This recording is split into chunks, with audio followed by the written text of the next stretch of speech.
नमस्कार दोस्तों, आप सभी का हमारे चैनल पर स्वागत है। परिचय। जातक कथाएं। जातक या जातक पाली या जातक कथाएं बौद्ध ग्रंथ त्रिपिटक का सुत्तपिटक अंतर्गत खुद्दक निकाय का 10वां भाग है। इन कथाओं में भगवान बुद्ध के पूर्व जन्मों की कथाएं हैं, जो मान्यता है कि खुद गौतम बुद्ध जी के द्वारा कहे गए हैं। हालांकि कि कुछ विद्वानों का मानना है कि कुछ जातक कथाएं गौतम बुद्ध के निर्वाण के बाद उनके शिष्यों द्वारा कही गई है। विश्व की प्राचीनतम लिखित कहानियां जातक कथाएं हैं, जिसमें लगभग 600 कहानियां संग्रह की गई है। ये ईस्वी संवत से 300 वर्ष पूर्व की घटना है। इन कथाओं में मनोरंजन के माध्यम से नीति और धर्म को समझाने का प्रयास किया गया है। जातक खुद्दक निकाय का 10वां प्रसिद्ध ग्रंथ है। जातक को वस्तुतः ग्रंथ न कहकर ग्रंथ समूह ही कहना अधिक उपयुक्त होगा। उसका कोई कोई कथानक पूरे ग्रंथ के रूप में है और कहीं कहीं उसकी कहानियों का रूप संक्षिप्त महाकाव्य सा है। जातक शब्द जन धातु से बना है। इसका अर्थ है भूत अथवा भाव। जन धातु में कत प्रत्यय जोड़कर यह शब्द निर्मित होता है। धातु को भूत अर्थ में प्रयुक्त करते हुए जब अर्थ किया जाता है तो जातभूत कथा एवं रूप बनता है। भाव अर्थ में प्रयुक्त करने पर जात जनी जनन जन्म अर्थ बनता है। इस तरह जातक शब्द का अर्थ है जात अर्थात जन्म संबंधी। जातक भगवान बुद्ध के पूर्व जन्म संबंधी कथाएं हैं। बुद्धत्व प्राप्त कर लेने की अवस्था से पूर्व भगवान बुद्ध बोधिसत्व कहलाते हैं। वे उस समय बुद्धत्व के लिए उम्मीदवार होते हैं और दान, शील, मैत्री, सत्य आदि 10 पारमिताओं अथवा परिपूर्णताओं का अभ्यास करते हैं। भूत दया के लिए वे अपने प्राणों का अनेक बार बलिदान करते हैं। इस प्रकार वे बुद्धत्व की योग्यता का संपादन करते हैं। बोधिसत्व शब्द का अर्थ ही है बोधि के लिए उद्योगशील प्राणी। बोधि के लिए है सत्वत सार, जिसका ऐसा अर्थ भी कुछ विद्वानों ने किया है। पाली सूक्तों में हम अनेक बार पढ़ते हैं, संबोधि प्राप्त होने से पहले, बुद्ध न होने के समय, जब मैं बोधिसत्व ही था आदि। अतः बोधिसत्व से स्पष्ट तात्पर्य ज्ञान, सत्य, दया आदि का अभ्यास करने वाले उस साधक से है जिसका आगे चलकर बुद्ध होना निश्चित है। भगवान बुद्ध भी न केवल अपने अंतिम जन्म में बुद्धत्व प्राप्ति की अवस्था से पूर्व बोधिसत्व रहे थे, बल्कि अपने अनेक पूर्व जन्मों में भी बोधिसत्व की चर्या का उन्होंने पालन किया था। जातक की कथाएं भगवान बुद्ध के इन विभिन्न पूर्व जन्मों से, जबकि वे बोधिसत्व रहे थे, संबंधित हैं। अधिकतर कहानियों में वे प्रधान पात्र के रूप में चित्रित है। कहानी के वे स्वयं नायक है। कहीं कहीं उनका स्थान एक साधारण पात्र के रूप में गौण है और कहीं कहीं वे एक दर्शक के रूप में भी चित्रित किए गए हैं। प्रायः प्रत्येक कहानी का आरंभ इस प्रकार होता है। एक समय राजा ब्रह्मदत्त के वाराणसी में राज्य करते समय अतीते वाराणसिन्य बमदते रजर कारिंतिक बोधिसत्व कुरन मृग की योनि से उत्पन्न हुए अथवा सिंधु पार के घोड़ों के कुल में उत्पन्न हुए अथवा बोधिसत्व ब्रह्मदत्त के अमात्य थे अथवा बोधिसत्व गो की योनि से उत्पन्न हुए आदि आदि। जातक की कहानियों में से कुछ का नामकरण तो जातक में आई हुई गाथा के पहले शब्दों से हुआ है। यथा अपश्निक जातक किसी का प्रधान पात्र के अनुसार, यथा वनुपत जातक किसी का उन जन्मों के अनुसार जो बोधिसत्व ने ग्रहण किए, यथा निगृध मृग जातक, मत्स्य जातक आदि। जातकों की संख्या एवं रचना काल।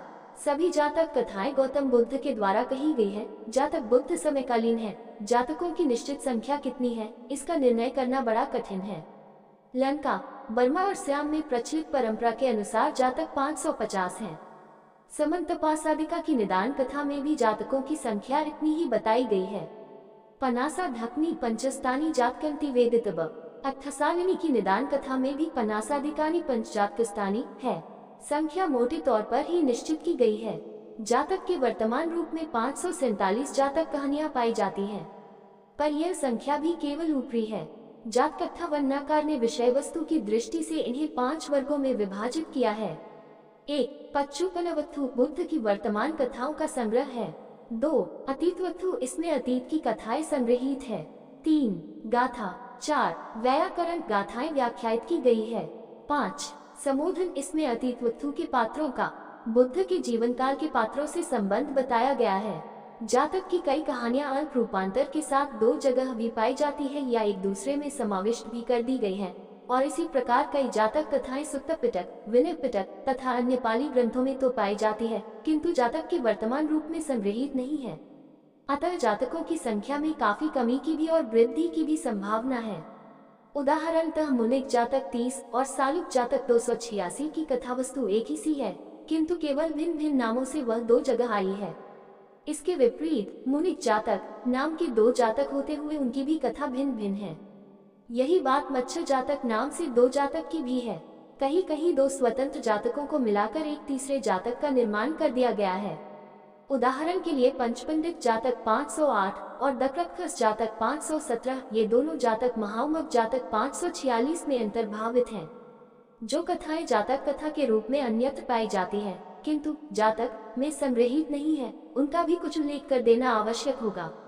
मध्यम निकाय का घटिकार सुक्त या घटिकार सुक्त 2/4 एक ऐसी ही जातक कहानी है जो जातक में नहीं मिलती।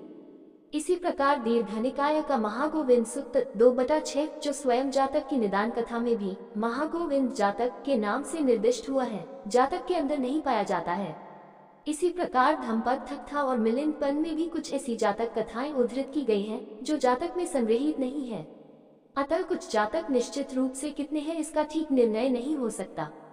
जब जातकों की संख्या के संबंध में विचार करते हैं तो जातक से हमारा तात्पर्य एक विशेष शीर्षक वाली कहानी से होता है जिसमें बोधिसत्व के जीवन संबंधी किसी घटना का वर्णन हो, फिर चाहे उसे जातक में कितनी ही अवान्तर कथाएं क्यों न गूंथ दी गई हो। यदि कुल कहानियां गिनी जाए तो जातक में करीब 3000 कहानियां पाई जाती हैं। वास्तव में जातकों का संकलन सुक्त पिटक और विनय पिटक के आधार पर किया गया है। सुक्त पिटक में अनेक ऐसी कथाएं हैं जिनका उपयोग वहां उपदेश देने के लिए किया गया है, किंतु बोधिसत्व का उल्लेख उसमें नहीं है। ये काम बाद में करके प्रत्येक कहानी को जातक का रूप दे दिया गया है। तित्तिर जातक 37 और दिघित कोसल जातक 371 का निर्माण इसी प्रकार विनय पिटक की क्रमशः चुल्लवक और महावक से किया गया है। मणिकंठ जातक 253 भी विनय पिटक पर ही आधारित है। इसी प्रकार दीर्घ निकाय के कूटन सुक्त 1/5 और महासुत्सन सुक्त 2/4 तथा मध्यम निकाय के मखादेव सुक्त 2/4 भी पूरे अर्थों में जातक हैं। कम से कम 13 जातक की खोज विद्वानों ने सुक्त पिटक और विनय पिटक में की है।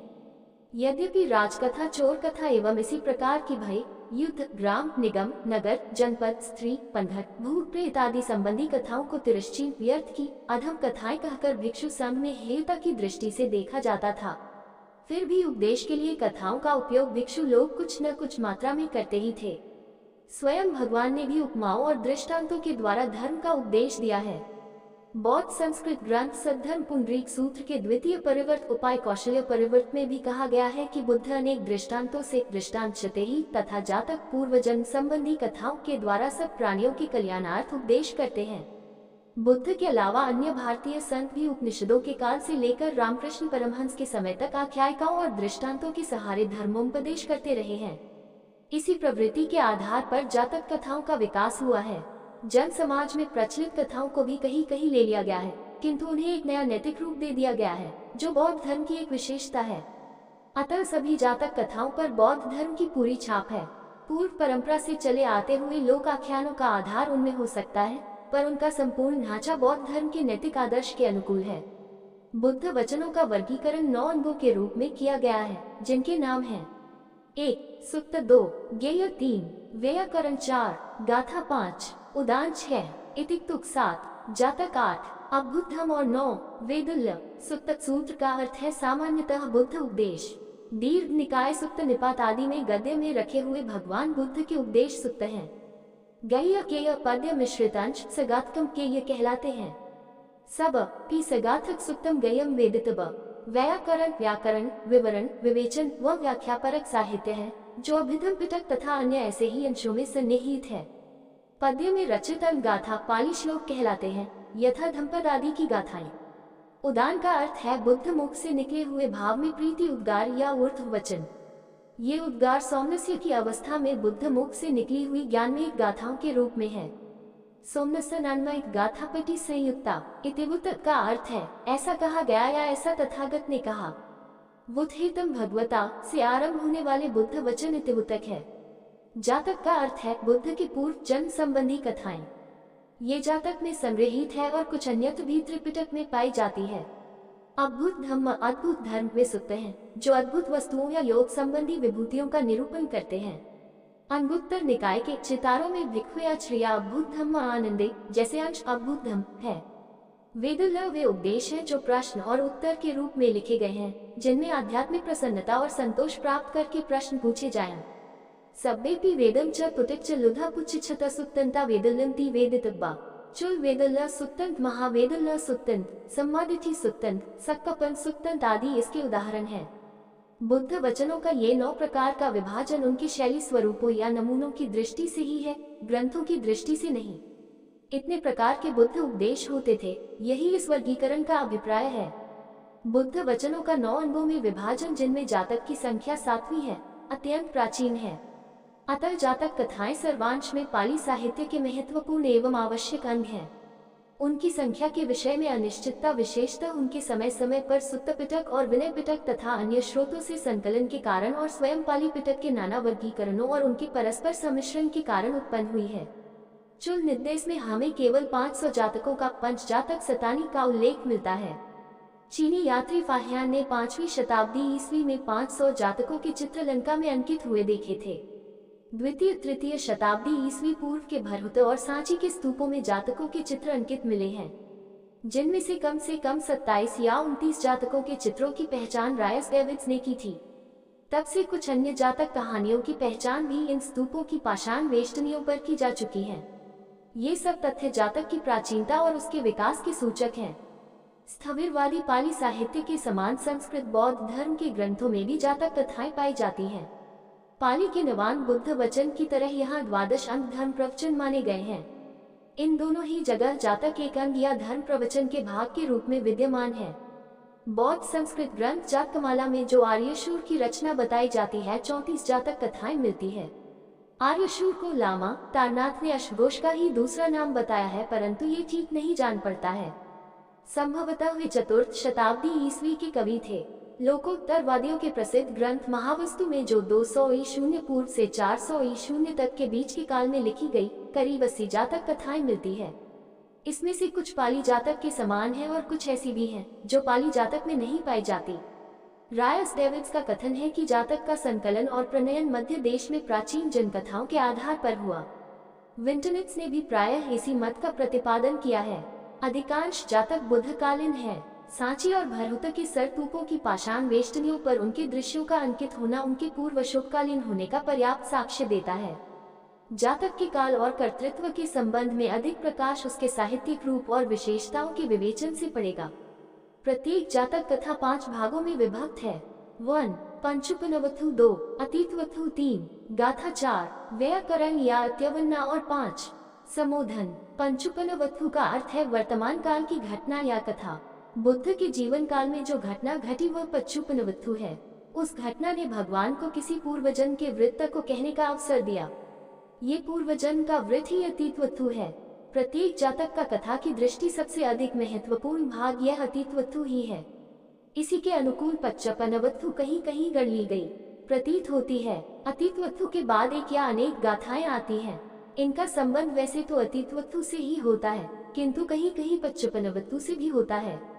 गाथाएं जातक के प्राचीनतम अंश हैं। वास्तव में गाथाएं ही जातक हैं। पच्चुपनवथु आदि 5 भागों से समन्वित जातक तो वास्तव में जातक अट्ठावन्ना या जातक में व्याकरण या अट्ठावन्ना आती है। इसमें गाथाओं की व्याख्या और उनका शब्दार्थ होता है।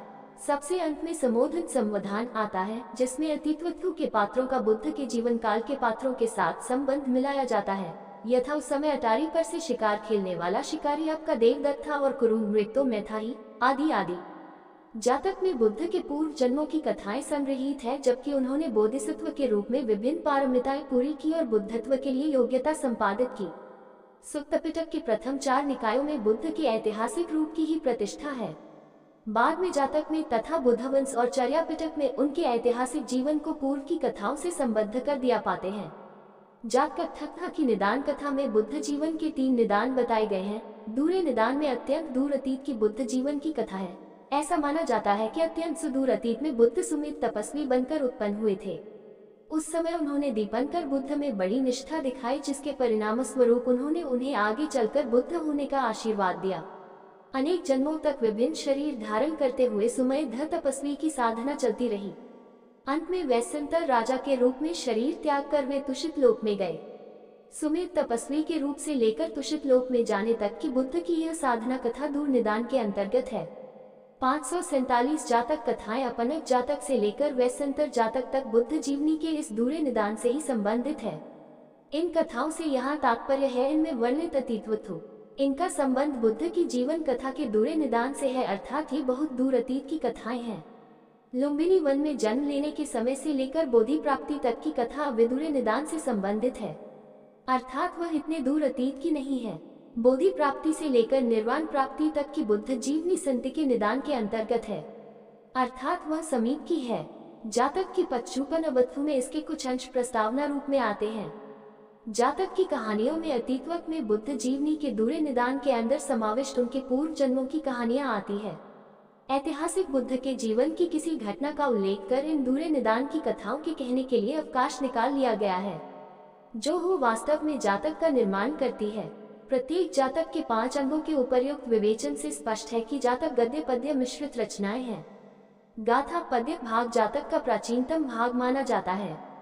त्रिपिटक के अंतर्भूत इस गाथा भाग को ही मानना अधिक उपयुक्त होगा। शेष सब अर्थकथा है, परंतु जातक कथाओं की प्रकृति ऐसी है कि मूल को व्याख्या से अलग कर देने पर कुछ भी समझ में नहीं आ सकता। केवल गाथाएं कहानी का निर्माण नहीं करती, उनके ऊपर जब वर्तमान और अतीत की घटनाओं को ढांचा चढ़ाया जाता है तभी कथा वस्तु का निर्माण होता है।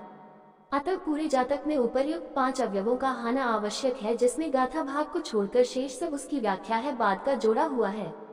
फिर भी सुविधा के लिए और ऐतिहासिक दृष्टि से गलत ध्यान पर हम उसको जातक कह देते हैं। वास्तव में 547 जातक कथाओं के संग्रह को, जो उपर्युक्त 5 अंगों से समन्वित है, हमें जातक न कहकर जातकथा वरना जातक के अर्थ की व्याख्या या जातकथा ही कहना चाहिए। फॉसबाल और कोवल ने जिसका क्रमशः रोमन लिपि में और अंग्रेजी में संपादन और अनुवाद किया है, या हिंदी में भदंत आनंद कौशल्यान ने जातक शीर्षक से 6 भागों में अनुवाद किया है, वह वास्तव में जातक न होकर जातक की व्याख्या है। जातक कथाएं तो मूल रूप में केवल गाथाएं हैं, शेष भाग उसकी व्याख्या है। गाथा और जातक के शेष भाग का कालक्रम आदि की दृष्टि से क्या पारस्परिक संबंध है, ये प्रश्न सामने आता है। अटकथा में गाथा भाग को अभिसंबुद्ध गाथा या भगवान बुद्ध द्वारा भाषित गाथाएं कहा गया है। वे बुद्धवचन हैं, अतः वे त्रिपिटक के अंगभूत थी और उनको वहां से संकलित कर उनके ऊपर कथाओं का ढांचा प्रस्तुत किया गया है। संपूर्ण जातक ग्रंथ की विषय वस्तु का जिस आधार पर वर्गीकरण हुआ है, उससे भी यही स्पष्ट है कि गाथा भाग, या जिसे पिंटनट्स आदि विद्वानों ने गाथा जातक कहा है, वही उसका मूलाधार है। जातक ग्रंथ का वर्गीकरण विषय वस्तु के आधार पर न होकर गाथाओं की संख्या के आधार पर हुआ है। थेर थेरी गाथाओं के समान वह भी निपातों में विभक्त है। जातक में 22 निपात हैं। पहले निपात में 150 ऐसी कथाएं हैं जिनमें एक की एक गाथा पाई जाती है। दूसरे निपात में भी 150 जातक कथाएं हैं, किंतु यहाँ प्रत्येक कथा में 2-2 गाथाएं पाई जाती हैं। इसी प्रकार तीसरे और चौथे निपात में 50-50 कथाएं हैं और गाथाओं की संख्या क्रमशः 3-3 और 4-4 है। आगे भी 13वें निपात तक प्रायः यही क्रम चलता है। 14वें निपात का नाम पक्यनक निपात है। इस निपात में गाथाओं की संख्या नियमानुसार 14 न होकर विविध है, इसलिए इसका नाम पक्यनक प्रकीर्णक रख दिया गया है। इस निपात में कुछ कथाओं में 10 गाथाएं भी पाई जाती है और कुछ में 47 तक भी पाई जाती है। आगे के निपातों में गाथाओं की संख्या निरंतर बढ़ती गई है। 15वें निपात का शीर्षक है 20 निपात, 16वें का 30 निपात, 17वें का 44 निपात, 18वें का 50 निपात, 19वें का 60 निपात, 20वें का 70 निपात और 21वें का 80 निपात। 22वें निपात में केवल 10 जातक कथाएं हैं, किंतु प्रत्येक में गाथाओं की संख्या 100 से भी ऊपर है। अंतिक जातक व संतर जातक में तो गाथाओं की संख्या 700 से भी ऊपर है। इन सब से ये निष्कर्ष निकलता है कि जातक कथाओं की आधार गाथाएं ही है। स्वयं अनेक जातक कथाओं के व्याकरण भाग में पाली और अर्थकथा के बीच भेद दिखाया गया है, जैसे कि पली सुत्तों की अन्य अनेक अर्थकथाओं तथा विशुद्धिमगों आदि ग्रंथों में भी। जहाँ तक जातक के व्याकरण भाग से संबंध है, वहाँ पाली का अर्थ त्रिपिटकगत गाथा ही हो सकता है। भाषा के साक्ष्य से भी गाथा भाग अधिक प्राचीनता का द्योतक है अपेक्षाकृत गद्य भाग के। पिंटनट्स ने कहा है, जातक की संपूर्ण गाथाओं को त्रिपिटक का मूल अंश नहीं माना जा सकता है, उनमें भी पूर्वापर भेद है। स्वयं जातक के वर्गीकरण से ही यह स्पष्ट है। 14वें निपात पक्यनक निपात में प्रत्येक जातक कथा की गाथाओं की संख्या नियमानुसार 14 न होकर कहीं कहीं बहुत अधिक है। इसी प्रकार 20वें निपात सप्तति निपात में उसकी 2 जातक कथाओं की संख्या 70-70 न होकर क्रमशः 92 और 93 है। इस सब से ये निष्कर्ष निकाला गया है कि जातक का गाथाओं अथवा गाथा जातक की मूल संख्या निपात के शीर्षक की संख्या के अनुकूल ही होगी और बाद में उसका संवर्धन किया गया है। अतः कुछ गाथाएं अधिक प्राचीन हैं और कुछ अपेक्षाकृत कम प्राचीन हैं। इसी प्रकार गद्य भाग भी कुछ अत्यंत प्राचीनता के लक्षण लिए हुए हैं और कुछ अपेक्षाकृत अर्वाचीन है। किसी किसी जातक में गद्य और गाथा भाग में साम्य भी नहीं दिखाई पड़ता और कहीं कहीं शैली में भी बड़ी विभिन्नता है। इस सब से जातक के संकलनात्मक रूप और उसके भाषा रूप की विविधता पर प्रकाश पड़ता है, जिसमें कई रचयिताओं या संकलनकर्ताओं और कई शताब्दियों का योग रहा है। जातक की गाथाओं की प्राचीनता तो निर्विवाद है ही, उसका अधिकांश गद्य भाग भी अत्यंत प्राचीन है। भरहुता और सांची के स्तूपों की पाषाण वेष्टनियों पर जो चित्र अंकित है वे जातक के गद्य भाग से ही संबंधित हैं।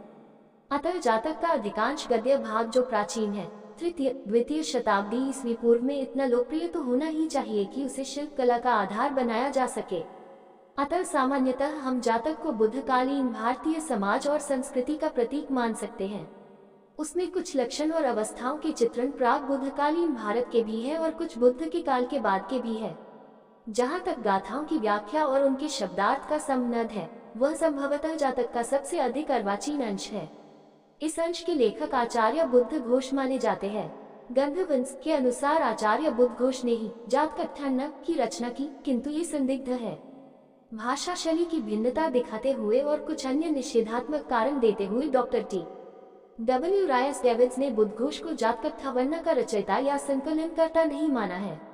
स्वयं जातकट्ठा के उपद्घात में लेखक ने अपना परिचय देते हुए कहा है, शांतचित पंडित बुद्धमित भिक्षु बुद्धदेव के कहने से व्याख्या करूंगा। महिषासक संप्रदाय महाविहार की परंपरा से भिन्न एक बौद्ध संप्रदाय था। बुद्धघोष ने जितनी अट्ठकथाएं लिखी है, शुद्ध महाविहारवासी भिक्षुओं की उपदेश विधि पर आधारित हैं। अतः जातकट्ठा के लेखक को आचार्य बुद्धघोष से मिलाना ठीक नहीं। संभवतः ही कोई अन्य सिंहली भिक्षु थे, जिनका काल 5वीं शताब्दी ईस्वी माना जा सकता है।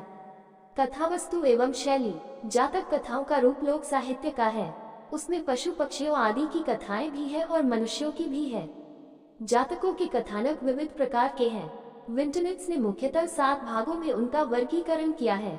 1. व्यवहारिक नीति संबंधी कथाएं। 2. पशुओं की कथाएं। 3. हास्य और विनोद से पूर्ण कथाएं। 4. रोमांचकारी लंबी कथाएं या उपन्यास। 5. नैतिक वर्णन। 6. कथन मात्र। और 7. धार्मिक कथाएं। वर्णन की शैलियां भी भिन्न भिन्न है। विंटनेट्स ने इनका वर्गीकरण 5 भागों में इस प्रकार किया है।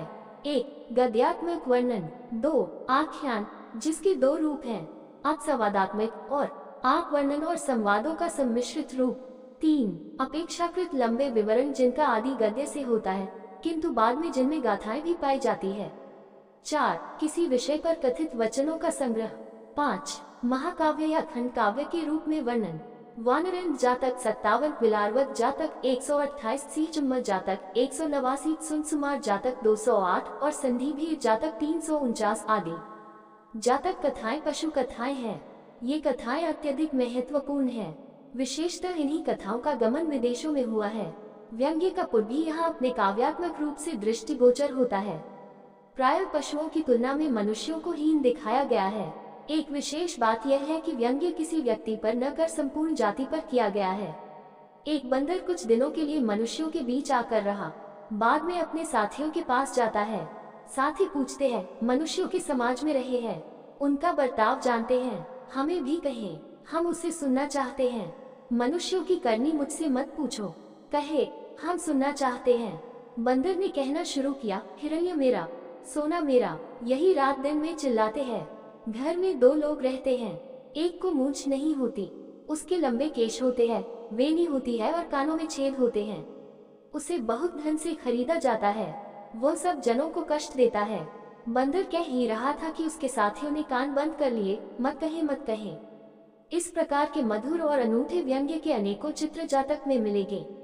विशेषतः मनुष्य के अहंकार के मिथ्यापन के संबंध में मर्मस्पर्शी व्यंग्य।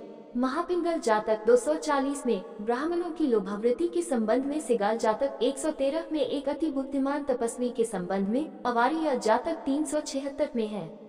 सब्बदार्थ नामक श्रृंगार संबंधी हास्य और विनोद भी बड़ा मधुर है। सब्बदार्थ जातक 241 और इसी प्रकार मक्खी हटाने के प्रयत्न में दासी का मूसल से अपनी माता को मार देना। रोहिणी जातक 45 और बंदरों का पौधों का उखाड़ कर पानी देना भी मधुर विनोद से भरे हुए हैं।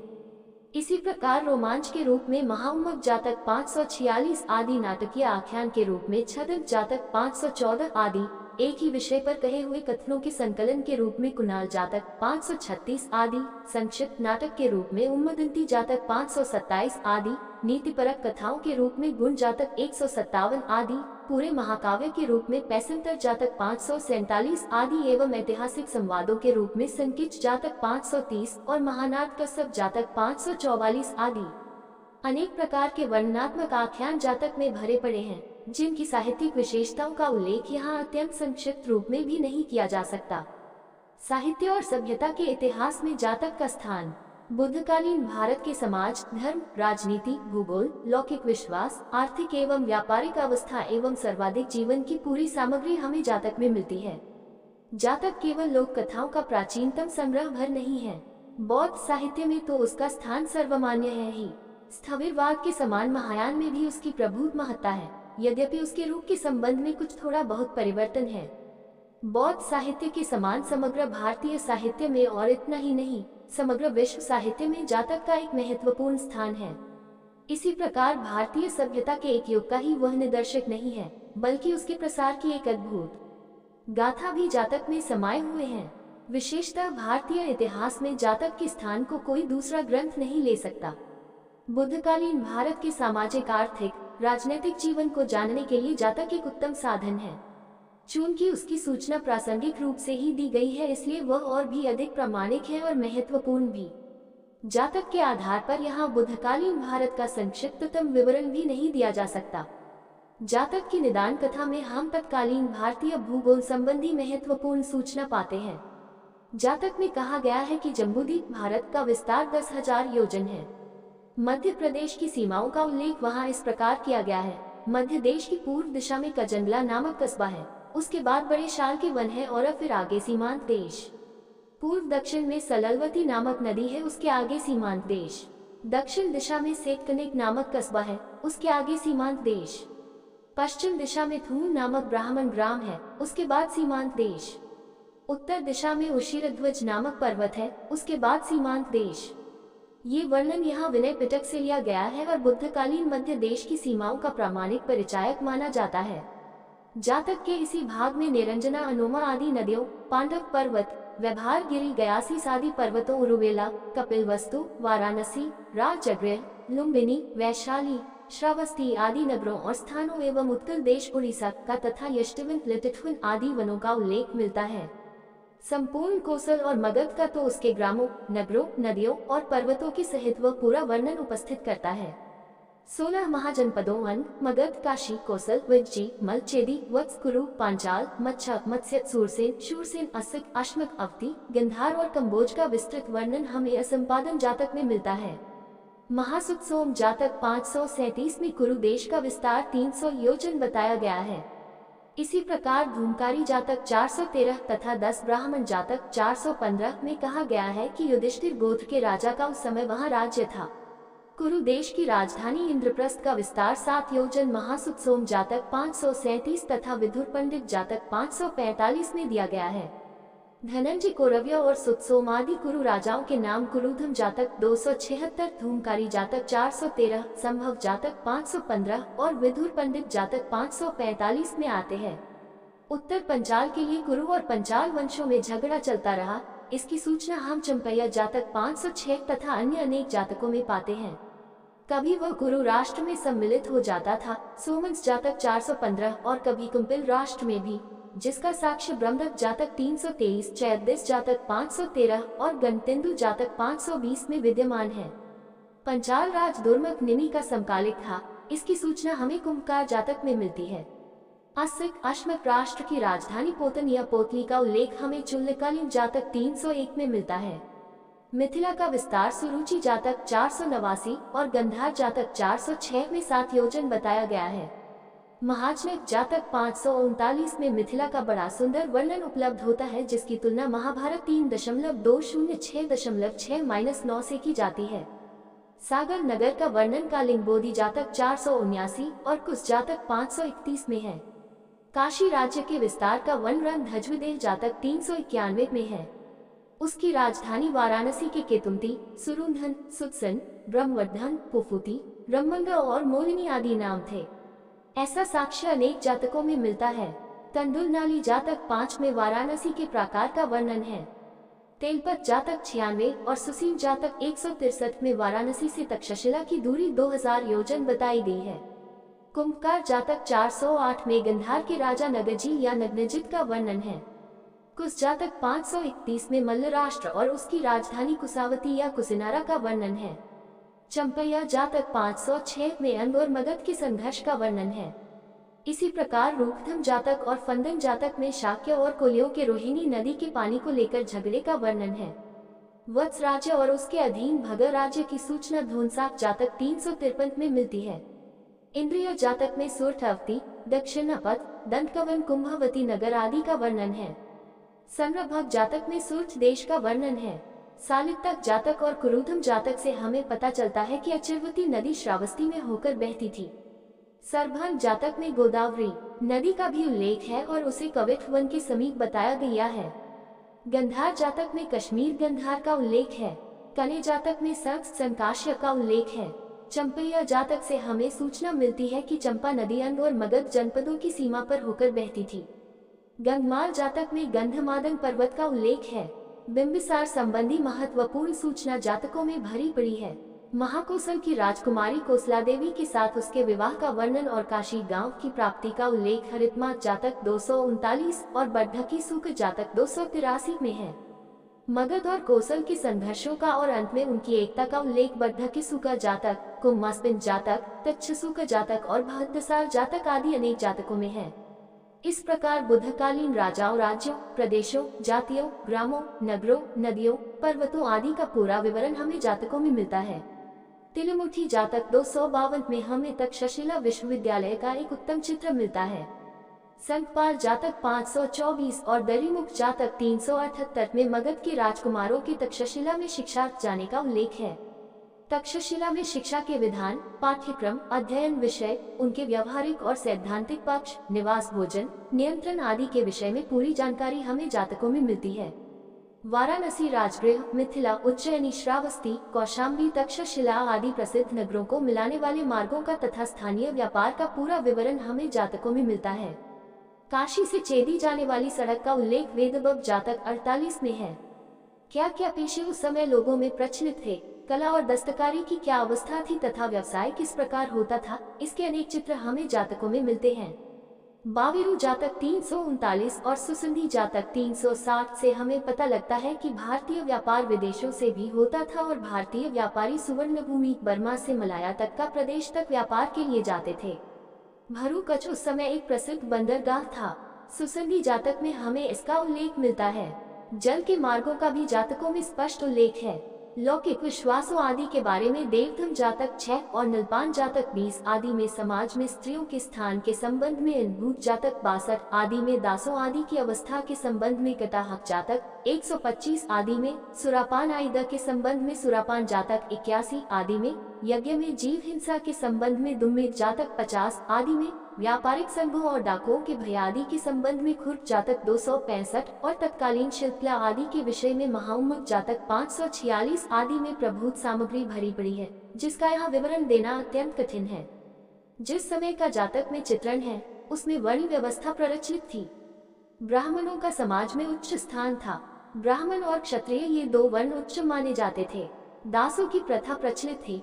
उनके साथ दुर्व्यवहार के भी उदाहरण मिलते हैं। दास प्रीत भी होते थे और पितृक्रमागत भी होते थे। विशेष अवस्थाओं में दास मुक्त भी कर दिए जाते थे। बुद्ध काल में जाति पेशे की सूचक नहीं थी। जातक कहानियों से पता चलता है कि किसी भी समय एक पेशे को छोड़कर कोई व्यक्ति दूसरा पेशा कर सकता था और इसमें उसकी जाति बाधक नहीं होती थी।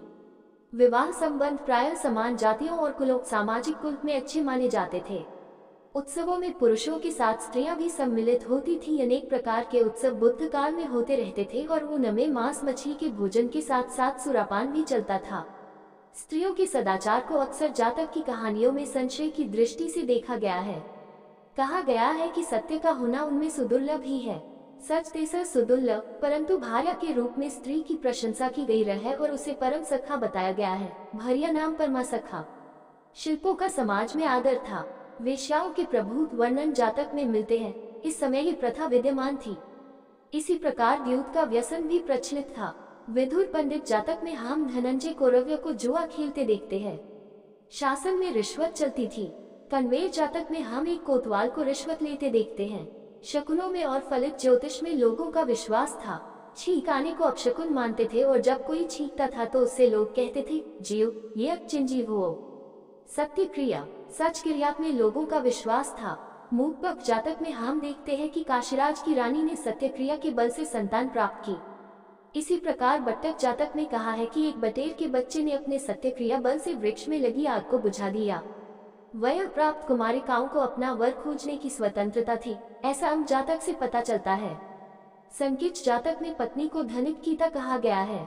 इससे पता चलता है कि कुछ विशेष अवस्थाओं में पति को कन्या के पिता को धन भी देना पड़ता था। उदय जातक से भी ऐसा ही मालूम पड़ता है। जहाँ तक धार्मिक अवस्था का संबंध है, एक प्रकार का लोक धर्म प्रचलित था। लोग यक्षों, वृक्षों, नागों, गरुड़ों और नदियों की पूजा करते थे। एक स्त्री को जो अपने पति से विछुड़ गई है, हम भागीरथी गंगा की स्तुति करते और उसकी शरण में जाते देखते हैं। परंतु इससे ये निष्कर्ष निकालना ठीक नहीं कि एक प्रकार का भागवत धर्म लोगों में प्रचलित था। गोकुलदास ने इस बात को दिखाने का बड़ा प्रयास किया है कि धर्म का जो स्वरूप जातककालीन समाज में हम देखते हैं उसमें भागवत धर्म के तत्व विद्यमान हैं। जातककालीन समाज में एक प्रकार का लोक धर्म प्रचलित था, जिसमें साधारण जन समाज के विश्वास और उसकी विभिन्न लौकिक और आध्यात्मिक आवश्यकताएं समतल पर प्रतिबिंबित थी। अर्थात पूजा, वंदना, दान, देवताओं की शरणागति आदि की भावनाएं प्रधान थी। जातक वस्तुतः प्राचीन भारतीय सामाजिक जीवन संबंधी सूचनाओं का अगाध भंडार ही है और उनका समृद्धया अध्ययन पाली साहित्य के इतिहास लेखक के लिए संभव नहीं है। यह अनेक महाग्रंथों का विषय है। बौद्ध धर्म के सभी संप्रदायों में जातक का महत्व सुप्रतिष्ठित है। महायान और हीनयान को वह एक प्रकार से जोड़ने वाली कड़ी है, क्योंकि महायान का बोधिसत्व आदर्श यहाँ अपने बीज रूप में विद्यमान है। दूसरी तीसरी शताब्दी ईस्वी पूर्व के सांची और भरहुत के स्तूपों में जातक के अनेक दृश्य अंकित है। मिलिंद पन्हा में अनेक जातक कथाओं को उद्धृत किया गया है। अमरावती स्तूप द्वितीय शताब्दी ईस्वी में उसके चित्र अंकित है। 5वीं शताब्दी में लंका में उसके 500 दृश्य अंकित किए जा चुके थे। अजंता की चित्रकारी में भी महेश जातक 278 अंकित है। बोध गया में भी उसके अनेक चित्र अंकित है। जावा के बोरोबदुर स्तूप 9वीं शताब्दी ईस्वी में, बर्मा के पगान नगर में स्थित पेगोडाउ 13वीं शताब्दी ईस्वी में और श्याम में सुरखोदे नामक प्राचीन नगर में जातक के अनेक दृश्य चित्रित मिले हैं।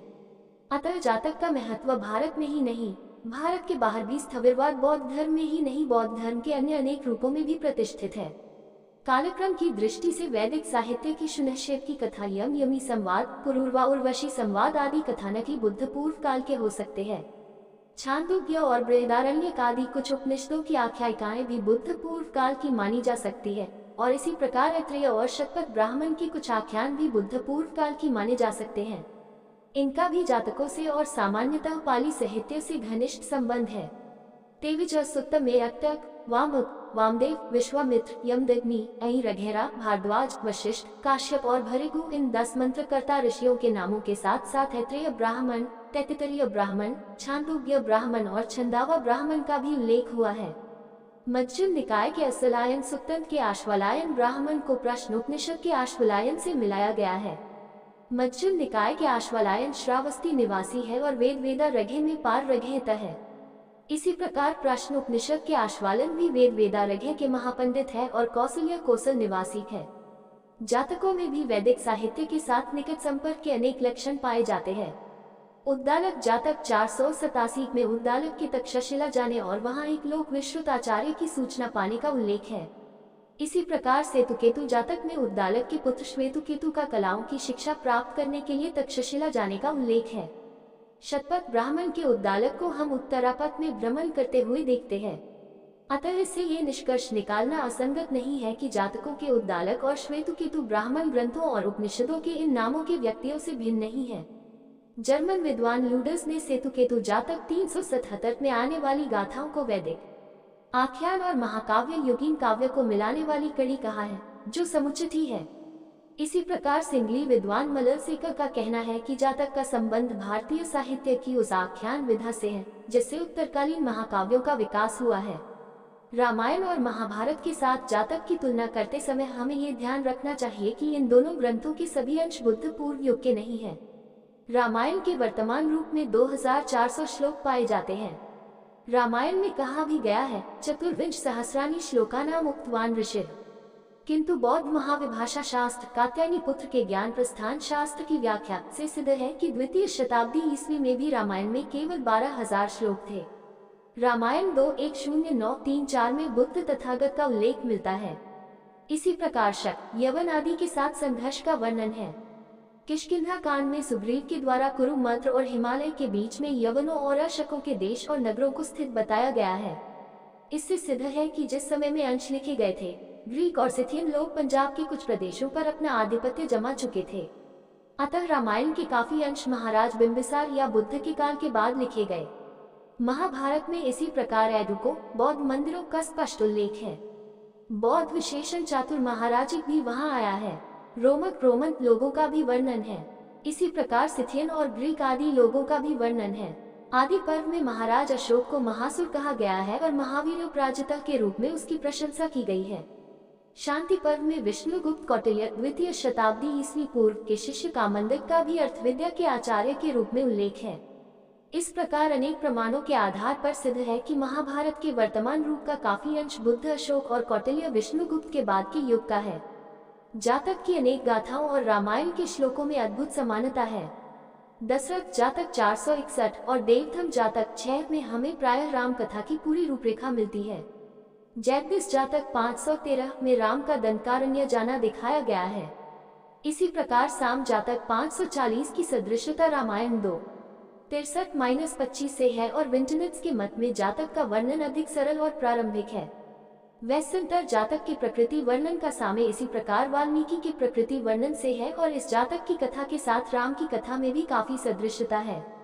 महाभारत के साथ जातक की तुलना अनेक विद्वानों ने की है। उनके निष्कर्षों को यहाँ संक्षिप्ततम रूप में भी रखना वास्तव में बड़ा कठिन है। महाजनक जातक 539 के जनक उपनिषदों और महाभारत के ही ब्राह्मी ज्ञानी जनक है। मिथिला के प्रासादों को जलते देखकर जनक ने कहा था, मिथिलाया प्रदीप्ताया न में दह्यति किंचन। ठीक उनका यही कथन हमें महाजनक जातक 539 में भी मिलता है तथा कुंभकार जातक 408 और सोनक जातक 529 में भी मिलता है। अतः दोनों व्यक्ति एक है। इसी प्रकार ऋष्यशृंग की पूरी कथा नकिनिका जातक 526 में है। युधिष्ठिर युधिष्ठिर और विदुर का संवाद 10 ब्राह्मण जातक 495 में है। कुणाल जातक 536 में कृष्ण और द्रौपदी की कथा है। इसी प्रकार घट जातक 355 में कृष्ण द्वारा कंसवध और द्वारका बसाने का पूरा वर्णन है। महाकनि जातक 469, निमि जातक 541 और महानाद कसब जातक 544 में राजा उशीना और उसके पुत्र शिवी का वर्णन है। शिवी जातक 449 में भी राजा शिवी की दान पारमिता का वर्णन है, अपनी आंखों को दे देने के रूप में। अतः कहानी मूलतः बौद्ध है, इसमें संदेह नहीं है। महाभारत में 100 ब्रह्मदत्तों का उल्लेख है। संभवतः ब्रह्मदत्त किसी एक राजा का नाम न होकर राजाओं का सामान्य विशेषण था, जिसे 100 राजाओं ने धारण किया। दुम्मेद जातक 50 में भी राजा और उसके कुमार दोनों का नाम ब्रह्मदत्त बताया गया है। इसी प्रकार गंगमाल जातक 421 में कहा गया है कि ब्रह्मदत्त कुल का नाम है। सुसील जातक 411, कुमास्पिन जातक 415, अट्ठान जातक 425, लोमस्कसब जातक 433 आदि जातकों की भी यही स्थिति है। अतः जातकों में आए हुए ब्रह्मदत्त केवल एक समय के पर्याय नहीं है, उनमें कुछ न कुछ ऐतिहासिकता भी अवश्य है। रामायण और महाभारत के अतिरिक्त पतंजलि के महाभाष्य में भी जातक गाथाएं उल्लिखित हैं। प्राचीन जन साहित्य में और बाद के कथा साहित्य पर भी उसका प्रभाव उपलक्षित है।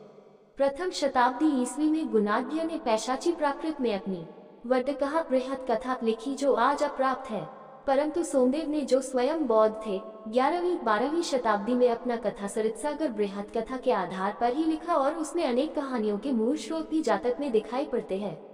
इसी प्रकार हितोपदेश में भी अनेक कहानियां जातक कथाओं पर आधारित दिखाई जा सकती हैं। भारतीय लोक साहित्य में भी अनेक जातक कहानियों को अदृश्य रूप से खोजा जा सकता है। ऐसी कहानियां भारत के प्रत्येक प्रांत में प्रचलित हैं। उदाहरणतः सीख वाकु दीजिए जाकू सीख सुहाई, सीख न दीजिए बानरा बया को घर जाए के रूप में बंदर और बया की कहानी भारत के सब प्रदेशों में विदित है। बंदर और बया की यह कहानी कुटिदूसक जातक 321 की कहानी है। इसी प्रकार कई अनेक कहानियों को मनोरंजकपूर्ण ढंग से खोजा जा सकता है। जिस प्रकार जातक कथाएं समुद्र मार्ग से लंका, बर्मा, श्याम, जावा, सुमात्रा, हिंद, चीन आदि दक्षिण पूर्वी एशिया के देशों को गई और वहां स्थापत्य कला आदि में चित्रित की गई, उसी प्रकार स्थल मार्ग से हिंदुकुश और हिमालय को पार कर पश्चिमी देशों तक उनके पहुंचने की कथा बड़ी लंबी और मनोहर है। पिछले 50-60 वर्षों की ऐतिहासिक गवेषणाओं से यह पर्याप्त रूप से सिद्ध हो चुका है कि बुद्ध पूर्व काल में भी विदेशों के साथ भारत के व्यापारिक संपर्क थे। बाविरु जातक और सुसंधी जातक में विदेशों के साथ भारत के व्यापारिक संपर्क के संबंधों की पर्याप्त झलक दिखाई देती है। द्वितीय शताब्दी ईस्वी से ही अलसन, जिसे अलेक्जेंडर ने बसाया था, पूर्व और पश्चिम की संस्कृतियों का मिलन केंद्र हो गया था।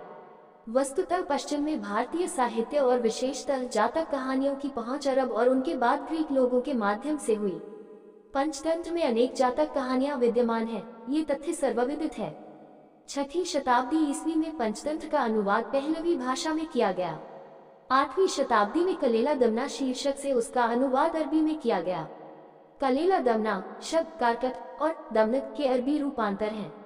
15वीं शताब्दी में पंचतंत्र के अरबी अनुवाद का जर्मन भाषा में अनुवाद, फिर धीरे धीरे सभी यूरोपीय भाषाओं में उसका रूपांतर हो गया। वास्तव में सीधे रूप से भी जातक ने विदेशी साहित्य को प्रभावित किया है और उसकी कथा भी अत्यंत प्राचीन है। ग्रीक साहित्य में ईस्ट की कहानियां प्रसिद्ध है। फ्रेंच, जर्मन और अंग्रेज विद्वानों की खोज से सिद्ध है कि ईस्ट एक ग्रीक थे। ईस्ट की कहानियों का यूरोपीय साहित्य पर बड़ा प्रभाव पड़ा है और विद्वानों के द्वारा ये दिखा दिया गया है कि ईस्ट की अधिकांश कहानियों का आधार जातक है। सिंहचम्मा जातक 189 की कथा अति प्रसिद्ध है, जो ईस्ट की कहानियों में भी पाई जाती है। सिंह की खाल ओढ़े हुए गधा इन दोनों जगह ही दिखाई पड़ता है। डॉक्टर 0T0W0 रायस डेविड्स का मत है कि शेक्सपियर ने अपने नाटक किंग जॉन में इस कथा की ओर संकेत किया है, अंक -2 दृश्य -1 तथा अंक 3 दृश्य 1 में। इसी प्रकार अलिफ लैला की कहानियों से भी जातक की समानताएं हैं। समुख जातक 436 का सीधा संबंध अलिफ लैला की एक कहानी से दिखाया गया है। कृतज्ञ पशु और अकृतज्ञ मनुष्यों की कहानियां जो सच्चम किर जातक 73, तत्कार्य जातक 481, आयर महाकवु जातक 516 में मिलती है। यूरोप की अनेक भाषाओं की कथा साहित्य में बिखरी पड़ी है। इसी प्रकार अकृतज्ञ पत्नी की कहानी भी है, जो चूलपदुम जातक 193 में आई है, प्रायः सारे यूरोप के कथा साहित्य में व्याप्त है। कच्छप जातक 215 की कहानी ग्रीक, लैटिन, अरबी, फारसी और अनेक यूरोपीय भाषाओं के साहित्य में पाई जाती है, ऐसा रायस डेविड्स का कथन है। इसी प्रकार जम्बूखादक जातक 294 की कहानी है। पनीर के टुकड़े को लेकर गीदड़ और कौए की कहानी के रूप में ये यूरोप भर के बालकों को विदित है। महोसक जातक, दधिवाहन जातक और राजोवाद जातक की कहानियां भी इसी प्रकार यूरोपीय साहित्य में थोड़े बहुत रूपांतर से पाई जाती है। अन्य अनेक कहानियों की भी तुलना विद्वानों ने जातक से की है। 8वीं शताब्दी में अरबों ने यूरोप पर आक्रमण किया। स्पेन और इटली आदि को उन्होंने रौंद डाला। उन्हीं के साथ जातक कहानियां भी इन देशों में गईं और उन्होंने धीरे धीरे सारे यूरोपीय साहित्य को प्रभावित किया। फ्रांस के मध्यकालीन साहित्य में पशु पक्षी संबंधी कहानियों की अधिकता है। फ्रेंच विद्वानों ने उन पर जातक के प्रभाव को स्वीकार किया है। बाइबल और विशेषतः संत जॉन के सुसमाचार की अनेक कहानियों और उपमाओं की तुलना पाली, त्रिपिटक और विशेषतः जातक के इस संबंधी विवरणों से विद्वानों ने की है। ईसाई धर्म पर बौद्ध धर्म का पर्याप्त प्रभाव पड़ा है। इस प्रभाव में अन्य अनेक तत्वों के अतिरिक्त जातक का भी काफी सहयोग रहा है। इरसाई संत प्लेसीज की तुलना निग्रोधमिक जातक 12 की कथा से की गई है। यद्यपि विंटनिट्स ने उसमें अधिक साम्य नहीं पाया है, पर सबसे अधिक साम्य मध्ययुग की रचना बरलाम एंड जोसफत का जातक के बोधिसत्व से है। इस रचना में जो मूलतः 6वीं या 7वीं शताब्दी ईस्वी में पहलवी में लिखी गई थी, भगवान बुद्ध की जीवनी एक ईसाई संत के परिधान में वर्णित की गई है। बाद में इस रचना के अनुवाद अरब, सीरिया, इटली और यूरोप की अन्य भाषाओं में हुए। ग्रीक भाषा में इस रचना का अनुवाद 8वीं शताब्दी में अरब के खलीफा अल-मंसूर के समकालिक एक ईसाई संत ने, जिसका नाम दमिश्क का संत John saint John of Damascus 676-749 था, किया। ग्रीक से इस रचना का लैटिन में अनुवाद हुआ और फिर यूरोप की अन्य भाषाओं में अनुवाद हुआ। करीब 80 संस्करण इस रचना के यूरोप, अफ्रीका और पश्चिमी एशिया की भाषाओं में हुए हैं। इस रचना में जोसफत बोधिसत्व के रूप में है और बरलाम उनके गुरु हैं। बुद्ध के जन्म की कथा वृद्ध, रोगी, मृत और प्रव्रजित को उनके द्वारा देखना और संन्यास लेना, ये सब तथ्य बुद्धचरित की शैली में यहाँ वर्णित है। बुद्ध के जन्म पर की गई भविष्यवाणी का भी वर्णन और पिता के द्वारा पुत्र को महल के अंदर रखने का भी, ताकि यह संसार का दुख न देख सके। जोसफत शब्द अरबी युद्धस्तुफ का रूपांतर है, जो स्वयं संस्कृत बोधिसत्व का अरबी अनुवाद है। बोधिसत्व शब्द पहले बोसक बना और फिर जोसफत या जोसफ। ईसाई धर्म में संत जोसफत को, जिनका न केवल नाम बल्कि पूरा जीवन बोधिसत्व बुद्ध का जीवन है, ईसाई संत के रूप में स्वीकार किया गया है। पोप सिक्स पंचम 1585-90 ने अपने 27 दिसंबर सन 1585 के आदेश में जोसफत और बरलाम को ईसाई संतों के रूप में स्वीकार किया है।